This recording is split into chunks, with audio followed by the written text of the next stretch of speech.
course, you went into the Aditya Birla Group, where you led several businesses, a highlight of which was leading a telecom company in a fiercely competitive situation and holding your own in a sense. But I don't want to get into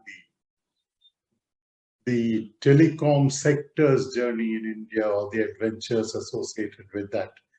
But what I want you to share is the name idea. How did that come about? Because I believe, and I'm a very keen observer of advertising, and I think what an idea, Sergi, is something that I think people remember for decades, no matter what happens to the company. What an idea, Sergi. And the fact that you didn't choose the elder Bachchan, you chose the younger Bachchan, because, in advertising, overexposure leads to non-identification with products. So too many of them you can't. I thought he fitted that role very well. How did idea come about? How did the idea of idea come about? So that was I would say it's a combination of a stroke of luck and something going on and brewing at the back of the mind incessantly. Both things come together. So at that time, we were actually a company called Birla Tata AT&T. Yes, I know. Was it abbreviated formally as Batata? No, it was popularly, but not formally. I know my son was working on that as a young lawyer at some time. And I thought I heard conversations around Batata. So we had to get out of that because in different circles we had different brand names. And one of the boundary conditions was that there is no point having a company name which is associated with a shareholder because shareholders change. And therefore, we wanted the company name and the brand name both to belong to the company.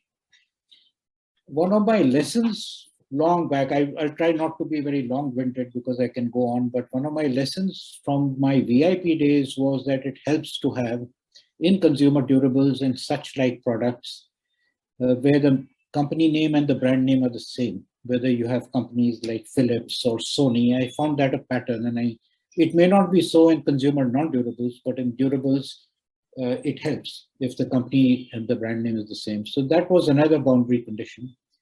We were trying to capture the spirit of the sector and trying to capture it in a manner that the benefit of that comes uniquely to your company.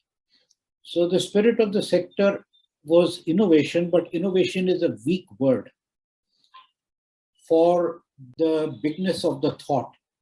I was very influenced in those days by an author called The Ascent of Man, Jacob Bronowski, who had actually directed this serial for the BBC, I think in the 1960s. And this is a take on The Descent of Man from Charles Darwin.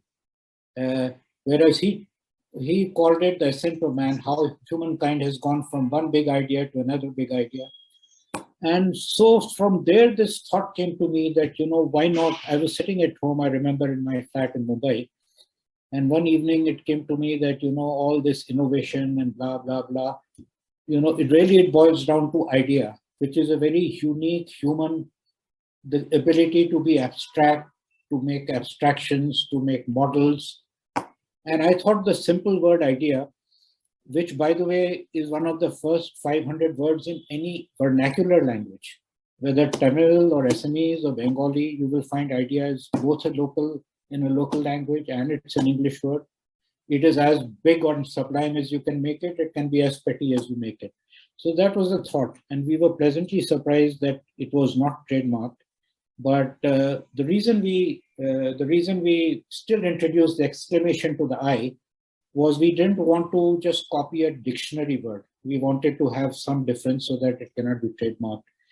And there is a longer story around how the exclamation came instead of the inverted I. It started with an inverted I, which I will not speak about in this conversation. I'll speak to you when I'm alone with you. But advertising was something that ideating and then advertising something I think which somewhere must be very close to what you like to do, what you observe. Because Pidilite, again, where you are on the board now, come out with some excellent ads of Fevicol, for example.